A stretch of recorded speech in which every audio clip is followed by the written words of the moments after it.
Hello world, welcome back to program Progressive Programming with me, Ram. போன வீடியோல நம்ம spring boot annotations, spring மாடியூல்ஸ்லாம் ஒரு சிம்பிளான சினிமேட்டிக் ஆர் அனாலஜி வச்சு பார்த்துருப்போம். அதை மிஸ் பண்ணியிருந்தீங்கன்னா டிஸ்கிரிப்ஷன்ல லிங்க் கொடுத்துருக்கேன், கண்டிப்பா பாருங்க. இப்போ இந்த வீடியோக்குள்ள வருவோம். அதுக்கு முன்னாடி ஒரு குயிக் ரீகேப் பார்த்துடலாமா? அனோட்டேஷன்ஸ்னா பட்டன்ஸ், மாடியூல்ஸ்னா ஃபீச்சர்ஸ் இந்த கார்ட்ஸ்ன்னு போன வாட்டி பார்த்தோம். சரி, அப்போ இந்த பட்டனை யார் அனுப்புவாங்க? இந்த பட்டனை யார் பிரஸ் பண்ணுவாங்க? இந்த ஃபீச்சர்ஸ் எல்லாம் எப்படி ஆன் ஆகும்? சிம்பிள், அதுதான் ஸ்ப்ரிங் பீன்ஸ். அதை பத்தி தான் இந்த வீடியோல பார்க்க போறோம். இங்க பாத்தீங்கன்னா கார்ல எல்லா ஃபீச்சர்ஸும் இருக்கு. ஏசி இருக்கு, மியூசிக், ஜிபிஎஸ், அது இதுன்னு. ஆனா அதை யாருமே பிரஸ் பண்ணலன்னா என்ன ஆகும்? எந்த ஃபீச்சருக்கும் யாருக்கும் யூஸ் ஆகாது. அதே மாதிரி தான் டிரைவருடைய ஹேண்டு தான் இங்க பீன்ஸ்ன்ற மாதிரி. அதுதான் அனோட்டேஷன்ஸை ஆக்டிவேட் பண்ணி அந்தந்த ஃபீச்சர்ஸுக்கு உயிர் கொடுக்குமே. இதை ஒரு சிம்பிள் ஒரு எக்ஸாம்பிளோட பார்ப்போம். ஒரு ரெஸ்டாரண்ட் வச்சுக்கோங்க. அந்த ரெஸ்டாரண்ட்ல ஒரு கிச்சன் இருக்குன்னு நினச்சிக்கோங்க, ஓகேவா? அந்த கிச்சன்ல ஃபேன்சி அவன்ஸ் இருக்கு, ஸ்டவ் இருக்கு, ஃப்ரிட்ஜ் இருக்கு, நிறைய வெஜ்ஜஸ் இருக்கு, எல்லா வகையான ஃப்ரூட்ஸும் இருக்கு. பட் இருந்தும் பிரயோஜனம் இல்லாம இருக்கு. ஏன்னா அதை கண்டுக்க கூட யாருமே இல்லை. திடீர்னு ஷெஃப் உள்ள வராங்க, கடகடகடன்னு எல்லா வெஜிடபிள்ஸையும் நறுக்கிறாங்க, சமைக்கிறாங்க. சமைச்சு வச்சது எல்லா சாப்பாடையும் வெயிட்லெஸ் வந்து சர்வ் பண்ண ஆரம்பிக்கிறாங்க யூசர்ஸ்க்கு. இப்போதான் ரெஸ்டாரண்ட்டுக்கு உயிரே வந்த மாதிரி, கரெக்டா? இங்க ஸ்ப்ரிங் பீன்ஸ் தான் இங்க இருக்கிற ஷெஃப்பும் வெயிட்டர்ஸும். அவங்க தான் மாடியூல்ஸ் எல்லாத்தையும் ஆப்ரேட் பண்ணி ஃபைனலா சர்வீஸை யூசருக்கு டெலிவரே பண்றாங்க. இன்னும் சிம்பிளா சொல்லணும்னா நோ பீன்ஸ் நோ சர்வீஸ். இன்னொரு உதாரணத்தை பார்ப்போம். ஒரு ஸ்மார்ட் ஹோமை இமேஜின் பண்ணிக்கோங்க. அங்க லைட்ஸ் இருக்கு, அலார்ம்ஸ் இருக்கு, ஃபேனு, ஏசி, டிவின்னு எல்லாமே இருக்கு அந்த வீட்டில். ஆனா ஆளே இல்லை. ஆளே இல்லைன்னா எதுக்குப்பா இவ்வளோ அப்ளையன்சஸ்? எதுவுமே இருக்காதுல்ல. சரி, ரெசிடென்ஸ் அதுக்குள்ள போடுவோம். ரெசிடென்ஸ் உள்ள போட்ட உடனே அலெக்ஸா வச்சோ இல்லை ஃபேனை மேனுவலாகவோ எதையாவது ஆன் பண்ணாங்கன்னா என்ன ஆகும்?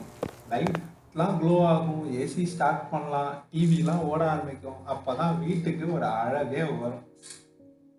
ஸோ ஸ்ப்ரிங்குடைய ரோல் என்ன அப்படின்றத தாண்டி ஸ்ப்ரிங்குக்குள்ள இருக்கிற பீனோட ரோல் என்னங்கிறது தான் இங்க முக்கியம்.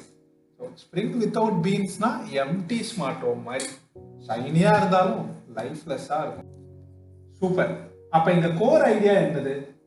Spring is all about beans. அதுதான் இந்த ஒன்லைனரே. இங்க நம்ம முக்கியமான ஒரு விஷயத்தை யோசிக்கணும். எல்லா கிளாஸ்லயும் எல்லா ஃபங்க்ஷனாலிட்டியும் இந்த மாதிரி ஏகப்பட்ட பீன்ஸ் இருக்கும், கரெக்டா? சப்போஸ் ஒரு பெரிய அப்ளிகேஷன்ஸ் இருக்குன்னு வச்சுக்கோங்க. அதுல hundreds and thousands of beans இருந்ததுன்னா அதை கிரியேட் பண்ணி, மேனேஜ் பண்ணி, மேனிபுலேட் பண்ணி இதெல்லாம் பண்றது சாதாரண விஷயம் கிடையாது. இதெல்லாம் பண்ணணும்னா ஏகப்பட்ட மேனுவல் எஃபர்ட்டும் தேவைப்படும். ஸோ இதெல்லாம் எப்படி அப்ப ஸ்ப்ரிங் மேனேஜ் பண்ணுது அப்படின்னா, மேனுவலாவோ ப்ரோக்ராமேட்டிக்கலாவோ இல்லை. அதை அவாய்ட் பண்றதுக்கு தான் ஒரு செம பிக் டேடிங்க உட்காந்துட்டு இருக்காரு. அவர் தான் ஸ்ப்ரிங் கண்டெய்னர். இங்க கண்டெய்னர் தான் என்ன பண்றாரு? இந்த ஸ்ப்ரிங்குடைய லைஃபை மேனேஜ் பண்ணி அதை இன்னொரு பீன் கூட வயர் பண்ணி டிபெண்டன்சி இன்ஜெக்ட் பண்ணி ஒரு அழகான ஒரு அப்ளிகேஷன் ஃப்ரேம் ஒர்க் மாடியூலா நமக்கு தருது. சூப்பர். நம்ம பிக் டேடியை பத்தி பார்த்துட்டோம், அதான் ஸ்ப்ரிங் கண்டெய்னரு. அதே மாதிரி ஸ்ப்ரிங் பீனையும் பார்த்துட்டோம் நிறைய எக்ஸாம்பிள்ஸ் வச்சு. இங்கதான் சிக்கலே. எல்லாமே ஸ்ப்ரிங் பீனும் ஸ்ப்ரிங் கண்டெய்னரும் ஸ்ப்ரிங் ஃப்ரேம் ஒர்க்குமே பார்த்துக்கிச்சுன்னா, ஆஸ் அ டெவலப்பரா, ஆஸ் அ ப்ரோக்ராமரா நாளை பின்ன ஏதாவது ஒரு எக்ஸப்ஷனோ எரரோ உங்க கோட்ல வந்தா அதை நீங்க எப்படிப்பா சால்வ் பண்ணுவீங்க? ரொம்ப கஷ்டம் இல்ல? அதுக்காக தான் ஸ்ப்ரிங் பீனுடைய லைஃப் சைக்கிள் தெரிஞ்சுக்கிறது ரொம்ப ரொம்ப இம்பார்ட்டன்ட். அதை பத்தி வரி பண்ணாதீங்க, நம்ம ஈஸியா பார்த்துடலாம். காஃபி லவர்ஸ்க்கெல்லாம் ஒரு சூப்பர் அனாலஜி காத்துட்டு இருக்கு. லைஃப் சைக்கிள் ஆஃப் ஸ்ப்ரிங் பீனை life cycle of coffee bean கூட ஒப்பிட்டு பார்ப்போம், ஓகேவா? ஒரு சன்ரைஸ்ல ஒரு காஃபி ஃபார்மை இமேஜின் பண்ணிக்கோங்க. அதுல ஃபார்மர் வந்து ஒரு பீன்ஸ் எடுக்கிறாங்க, அந்த பிளான்ட்ல இருந்து எடுத்த பீன்ஸை வறுத்து கொட்டையா மாத்துறாங்க. அந்த கொட்டை எல்லாத்தையும் கலெக்ட் பண்ணி அரைக்கிறாங்க. அரைச்சு அதுல சுகரை போட்டு மில்கை போட்டு ஒரு பரிஸ்டா கிட்ட கொடுத்தீங்கன்னா ஒரு அழகான ஒரு latte art coffee or cappuccino coffee மாதிரி கொடுப்பான்.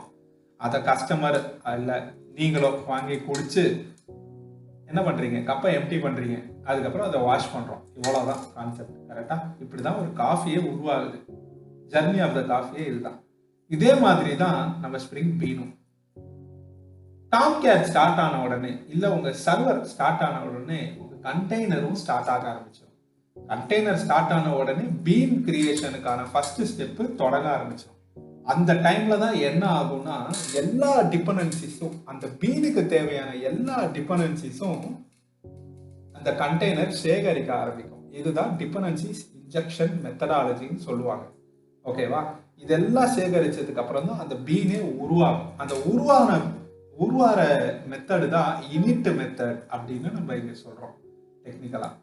ஒன்ஸ் பீன் கிரியேட் ஆனதுக்கு அப்புறம் அது ரெடி ஸ்டேட்டுக்கு போயிடும். மீனிங் அந்த பீனை இன்னொரு பீன் கூட பேச வைக்கலாம், இல்ல வேற ஏதாவது ஃபங்க்ஷனாலிட்டிக்கு யூஸ் பண்ணலாம். இந்த பீனுடைய ஜர்னியே அங்கதான் ஆரம்பிக்குது. ஒன்ஸ் இந்த பீனை நல்லா யூஸ் பண்ணதுக்கு அப்புறம் டெஸ்ட்ராய் பண்ண போறோம். அந்த டெஸ்ட்ராய் மெத்தடும் கண்டெய்னர்லயே கால் ஆயிடும். ஸோ நம்ம எதை பத்தியுமே வரி பண்ண வேணாம், இந்த ஸ்டெப்ஸை மட்டும் ஞாபகம் வச்சுக்கிட்டாலே போதும். இதுதான் ஒரு simple life cycle of spring பீனே. ஓகே, நம்ம தியரிட்டிக்கலா நிறைய பார்த்துட்டோம். இது ரியல் டைம்ல இந்த பீன் எப்படி லாஜிக்கலாவோ இல்ல ப்ரோக்ராமேட்டிக்கா ஒர்க் ஆகுதுன்னு பார்ப்போம். உங்க முன்னாடி ஒரு கிளாஸ் இருக்கு. அந்த கிளாஸ் பேர் வந்து மியூசிக் சிஸ்டம். இந்த மியூசிக் சிஸ்டம்ல ஒரு மெத்தட் இருக்கு, பிளேன்னு. அந்த பிளே மெத்தடை யார் கூப்பிடுறாங்களோ மியூசிக் பிளே ஆகும். அவ்வளவுதான், சிம்பிள் கான்செப்ட். இன்னொரு கிளாஸ் இருக்கு, கார் சர்வீஸ். அந்த கார் சர்வீஸ்ல ஸ்டார்ட்னு ஒரு மெத்தட் இருக்கு. அந்த ஸ்டார்ட் மெத்தடை கூப்பிடும் போது எனக்கு மியூசிக் சிஸ்டமும் பிளே ஆகும். அதுதான் ரெக்குவயர்மெண்ட். அப்ப நான் என்ன பண்ணணும், இந்த கிளாஸ்ல இருக்கிற மியூசிக் சிஸ்டம் இந்த கார் சர்வீஸ்ன்ற கிளாஸ்க்குள்ள நான் இன்ஜெக்ட் பண்ணணும். கரெக்டா? அதை தான் இங்க பண்ணியிருக்கோம். @auto wire பிரைவேட் மியூசிக் சிஸ்டம்னு சொல்லி. இப்ப இந்த கார் சர்வீஸ்க்குள்ள இருக்கிற ஸ்டார்ட் மெத்தடுக்குள்ள மியூசிக் சிஸ்டம் டாட் பிளே அப்படின்னு நான் சொல்லிட்டேன்னா மேல இருக்கிற மியூசிக் சிஸ்டம்குள்ள இருக்கிற பிளே மெத்தட் கால் ஆயிடும். இப்படிதான் அந்த பீனை வச்சு இன்னொரு கிளாஸ்க்குள்ள நம்ம கம்யூனிகேஷனை பண்றோம். This is a very very simplest example of Spring Bean and its communication. ஃபைனலா நம்ம வீடியோட கன்க்ளூஷனுக்கு வந்துட்டோம். இது வரைக்கும் நம்ம பார்த்ததெல்லாம் என்னென்ன அப்படின்னா, அனோடேஷன்ஸ்னா பட்டன்ஸ், மாடியூல்ஸ்னா ஃபீச்சர்ஸ், பீன்ஸ்னா ஆப்ரேட்டர்ஸ், கண்டெய்னர்னா the manager who controls everything. சரியா?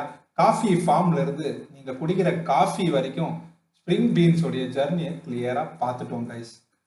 So if you really enjoy this cinematic learning, like போடுங்க, சப்ஸ்கிரைப் பண்ணுங்க, நோட்டிஃபிகேஷன்ஸை ஆன் பண்ணுங்க.